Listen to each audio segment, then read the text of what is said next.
जो लोग बुद्धिमान हैं, वह यह जानते हैं कि शब्द हथियार की तरह होते हैं जिनसे किसी को भी बचाया जा सकता है या किसी को भी मारा जा सकता है। अब आप सोच रहे होंगे कि शब्दों से किसी को मारा कैसे जा सकता है। तो जरा सोचिए, ज्यादातर आत्महत्याओं के पीछे किसका कारण होता है? किसी के पति ने कुछ कहा, किसी के पिता ने कुछ कहा और उन लोगों ने आत्महत्या कर ली। ये आत्महत्या किसके कारण हुई? वो पीड़ित के मन को इतना दुखी कर गए कि उसके मन से वो दुख सहना और ज्यादा बर्दाश्त करना नामुमकिन हो गया और इसी वजह से उन्होंने आत्महत्या कर ली। ऐसे ही आपके शब्द किसी को नया जीवन प्रदान कर सकते हैं। जब कोई आदमी उदास होता है या दुखी होता है तो आपके शब्द उसमें एक नया जोश, एक नया उत्साह भर सकते हैं और एक हारा हुआ आदमी अपने जीवन में एक नई शुरुआत कर सकता है। सिर्फ शब्दों के माध्यम से, हमारी वाणी के माध्यम से। तो अब तक आप ये तो समझ ही गए होंगे कि हमारे शब्द हमारे जीवन को किस तरह निर्धारित करते हैं, शब्दों में कितनी ताकत होती है और किसी से बात करते वक्त हमें कितनी सावधानी से अपने शब्द बोलने चाहिए। आज जो बौद्ध कहानी मैं आपको सुनाने वाला हूँ, उसमें आपको सीधे तौर पर कुछ ऐसे तरीके पता चलेंगे, कुछ ऐसी परिस्थितियाँ पता चलेगी जहाँ पे आपको हमेशा चुप रहना चाहिए।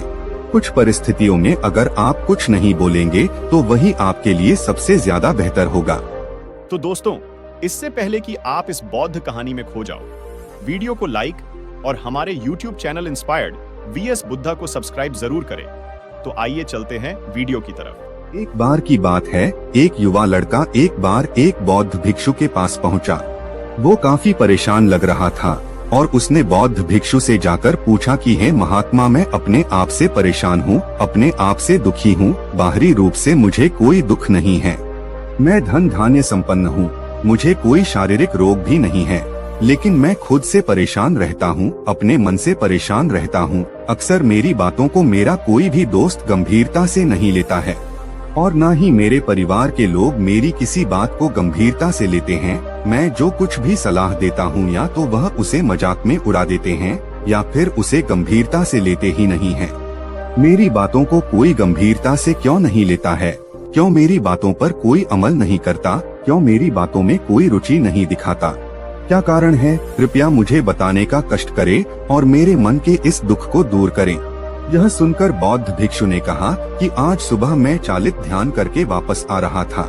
रास्ते में कुछ कौवे काव काव कर रहे थे और वहीं पर जब मैं चलता हुआ कुछ दूर आया तो मुझे एक मोर की मधुर आवाज सुनाई दी।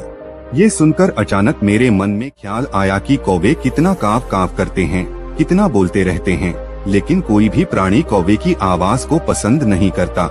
मोर हमेशा सही परिस्थिति के हिसाब से बोलता है। जब भी बारिश होने वाली होती है और बादल गरजते हैं और बारिश होने की आशंका होती है, ऐसे में मोर अपनी मधुर आवाज में गाता है जो सभी को प्रिय होता है, सभी को अच्छा लगता है। ऐसे ही अगर इंसान सही परिस्थिति के हिसाब से सही शब्द बोले, सही वाणी बोले, तो वही वाणी दूसरों के लिए संगीत हो जाती है, संगीत बन जाती है और दूसरे लोग तुमसे सम्मोहित हो जाते हैं और वहीं पर तुम्हें सब लोग गंभीरता से लेने लगते हैं। और दूसरी तरफ अगर तुम यूं ही बेफिजूल ऐसे ही बोलते रहते हो, बिना किसी बात के बोले चले जाते हो, तो फिर तुम्हें कोई गंभीरता से नहीं लेता। तुम उस कौवे की भांति हो जाते हो जिसकी वाणी कोई पसंद नहीं करता और बाद में तुम्हें दुख होता है कि तुम्हें कोई गंभीरता से क्यों नहीं लेता। इसीलिए अपने शब्दों को बेहद बुद्धिमानी के साथ इस्तेमाल करना सीखो। अगर तुम नहीं सीखोगे तो समाज में तुम्हें कोई सम्मान या कोई गंभीरता से नहीं लेगा। यह सुनकर वो युवा लड़का बोला कि हे महात्मा, मैं जानता हूँ कि मैं ज्यादा बोलने की बीमारी से ग्रस्त हूँ, मुझे इतना नहीं बोलना चाहिए, लेकिन मैं अपने आप पे काबू नहीं रख पाता और न ही मैं इतना बुद्धिमान हूँ कि मैं अपने शब्दों को नाप तोल कर बोल सकूँ। मैं तो किसी से बात करते वक्त इतना सोचता भी नहीं कि मुझे अपने शब्द किस तरह इस्तेमाल करने हैं। कृपया करके कुछ ऐसी परिस्थितियाँ बता दीजिए जहाँ पर मुझे कम बोलना है या फिर बोलना ही नहीं है, हमेशा चुप रहना है। अगर आप मेरा ऐसे मार्गदर्शन कर सकते हैं तो मेरा जीवन आसान हो जाएगा और मुझे ज्यादा दिमाग या अपनी बुद्धि लगाने की भी जरूरत नहीं पड़ेगी।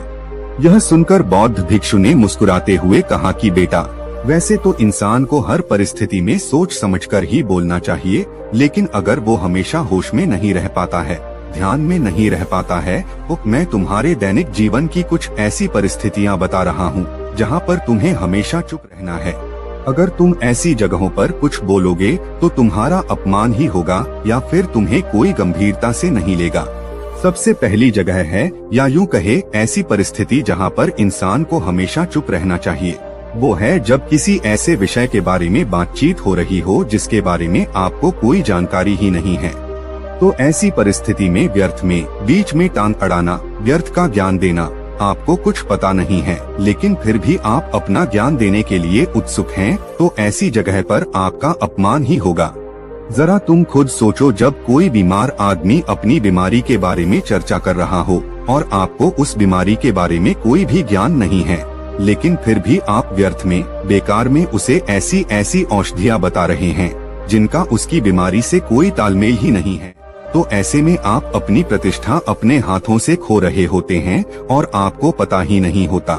ऐसी परिस्थिति में आदमी को हमेशा सुनना चाहिए। ध्यान से सुनना भी एक कला होती है। अगर आप सुनने का दिखावा करेंगे तो कहीं ना कहीं सामने वाले आदमी को ये एहसास हो जाता है कि ये मेरी बात पूरे ध्यान से नहीं सुन रहा है। इसीलिए जब आपको किसी विषय के बारे में पूरी तरह से जानकारी ना हो तो वहाँ पर केवल अपने कान लगाना ही ज्यादा महत्वपूर्ण होता है, ज्यादा जरूरी होता है।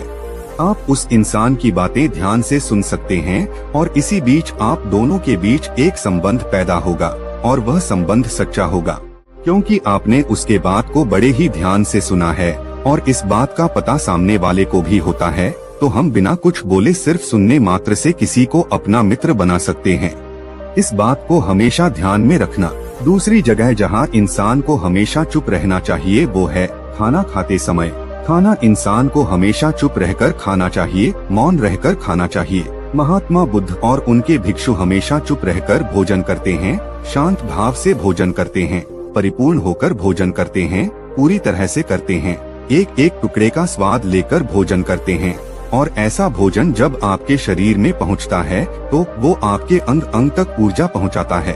अक्सर हम भोजन करते वक्त कुछ ना कुछ बोलते रहते हैं, कुछ ना कुछ सुनते रहते हैं, लेकिन मौन रहकर पूरा स्वाद लेकर उस भोजन को कभी नहीं करते।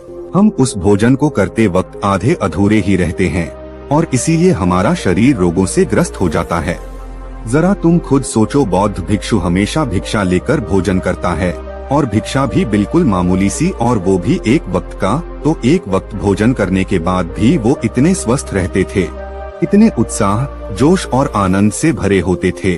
और हम तो इतना खाना खाते हैं, इतनी सारी भोजन की सामग्री हमारे लिए उपलब्ध होती है, लेकिन हमारे शरीर में कोई ऊर्जा नहीं होती। इसका सबसे बड़ा कारण होता है कि हम अपना भोजन होश में नहीं करते हैं, परिपूर्ण होकर नहीं करते हैं, मौन रहकर नहीं करते हैं। इसीलिए अपना भोजन हमेशा मौन रहकर ही करो।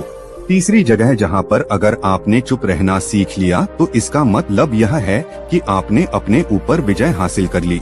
जी हाँ, गुस्से में शांत रहना या चुप रहना इतना आसान नहीं होता है।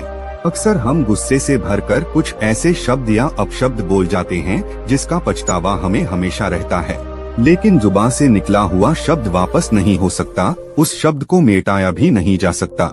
अब वो जिंदगी भर हमारे दामन से जुड़ चुका है और वो गुस्से में बोला गया अब शब्द हमारे मन को समय समय पर बेचैन करता रहता है, दुखी करता रहता है।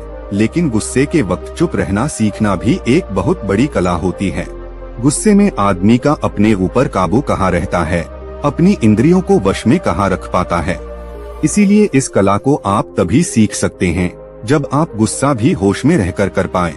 जब भी आपको गुस्सा आए, आपके दिमाग में सिर्फ एक ही बात आए कि मुझे चुप रहना है, मुझे किसी से कुछ गाली गलौज नहीं करना है, किसी को कोई अपशब्द नहीं बोलना है।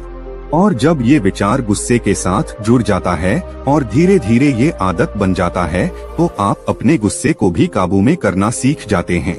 जब भी कभी गुस्सा आए तो किसी को कुछ बोलने की बजाय कुछ शारीरिक व्यायाम करना शुरू कर दो।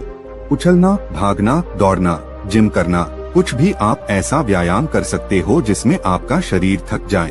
आप पाएंगे कि जब आपका शरीर थक जाता है तो आपका मन भी शांत हो जाता है। आपने उस गुस्से की ऊर्जा को एक सकारात्मक रूप दे दिया।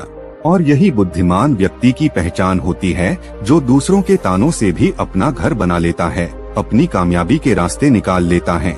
वही सच में बुद्धिमान आदमी है जो जहर को भी दवा बनाकर इस्तेमाल करना सीख जाए, वही असली बुद्धिमान होता है। चौथी जगह जहां आप चुप रहेंगे तो आपके लिए वही सबसे ज्यादा बेहतर होगा। जब 4 लोग आपस में बैठकर बातें कर रहे हों, कोई बैठक कर रहे हो, तो वहाँ पर जब 4 लोग बात कर रहे होते हैं तो चारों लोग एक साथ तो बात कर नहीं सकते। एक बार में एक व्यक्ति बोलेगा और 3 सुनेंगे, तभी वो बैठक कामयाब हो पाएगी, तभी वो चर्चा सही रूप में आगे बढ़ पाएगी। लेकिन अगर कोई आदमी ऐसा बैठा हुआ है जो बीच में ही दूसरे की बात काटकर अपनी बात को ऊपर रखना चाहता है, तो ऐसे में वो चर्चा या वो बैठक आपको कहीं नहीं पहुंचाएगी और चारों लोगों के बीच आप सबसे मूर्ख कहलाओगे। अगर आपको अपनी बात कहनी है तो सामने वाले को अपनी बात पूरा करने दो, उसके बाद अपने विचार रखो। यही एक भद्र पुरुष या फिर कहें अच्छे आदमी की पहचान होती है। और आखिरी जगह है, अगर हमारे माता पिता हमें कुछ कह देते हैं, हमारे बड़े बुजुर्ग हमें किसी बात पर डांट देते हैं या हमें थप्पड़ भी मार देते हैं, तो ऐसी जगहों पे आपका चुप रहना ही उनके प्रति सम्मान दिखाएगा, उनके प्रति आदर का भाव व्यक्त होगा।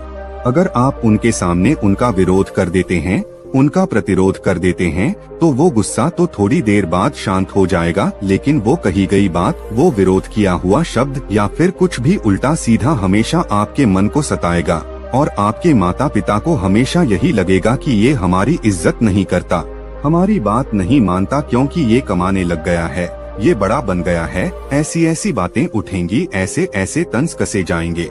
इसीलिए ऐसी जगह पे आप मौन रहिए, चुप रहिए, कुछ मत बोलिए, अपने गुस्से को अपने अंदर ही पी लीजिए, कुछ व्यायाम कर लीजिए, भाग लीजिए, दौड़ लीजिए, आपका मन अपने आप शांत हो जाएगा। आखिर में बौद्ध भिक्षु ने अपनी बात को खत्म करते हुए कहा कि कम शब्दों में अपनी भावनाओं को उतारना सीखो। शब्द हथियार की तरह होते हैं, बोलो तो होश में बोलो, ध्यान में बोलो। जीवन शैली ऐसी बना लो कि आप जब भी बोलो पूरे होश में रहकर बोलो, पूरे आनंद के साथ बोलो, पूरे प्रेम के साथ बोलो। ऐसी वाणी बोलो जो दूसरे के दिल को ठंडक पहुंचाती हो, दूसरे के मन को भी शांत कर देती हो, और वो तभी संभव है जब आप प्रतिपल होश में रहकर बोलेंगे। इसके बाद वो युवा लड़का बौद्ध भिक्षु के सामने नतमस्तक हो गया और उनको प्रणाम करते हुए अपने घर वापस लौट गया। ऐसे ही शिक्षाप्रद कहानी सुनने के लिए हमारे YouTube channel inspired VS Buddha को सब्सक्राइब करें। धन्यवाद।